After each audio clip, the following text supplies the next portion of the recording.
Right now, we begin with that breaking news. Let's send it out and listen in to Pete Buttigieg speaking right now. She spent countless hours helping the president negotiate with members of Congress. She worked to make sure that clean school buses, clean water, and environmental justice were included, all of which are issues that she championed in the Senate as well.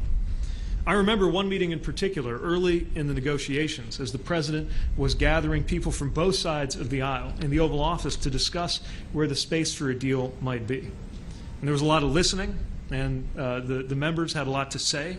I was trying to offer some technical input and data from our department. And in that conversation, at just the right moment, the vice president spoke. And her message was about the need to think big. Not to get lost in the details or the politics, but to remember the unique nature of the opportunity in front of us. And she was exactly right, and it helped shape the conversation. It's just one very small example of the countless ways in which her presence has made an impact on this monumental legislation.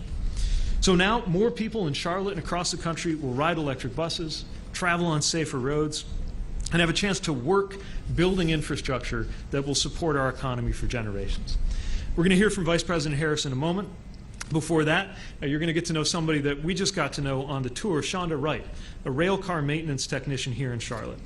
And I'll say transportation workers like Shonda have been so indispensable to keeping us moving. You have been listening to Secretary of Transportation Pete Buttigieg speaking here in Charlotte at a transportation facility. It comes in context of the infrastructure bill that was just passed in D.C. about a month ago, and we are a city that needs a lot of transit, needs a lot of infrastructure because we're growing so rapidly. We are going to dip out for just a second and get a check of your forecast. As soon as we hear from the Vice President, though, we'll dip back in.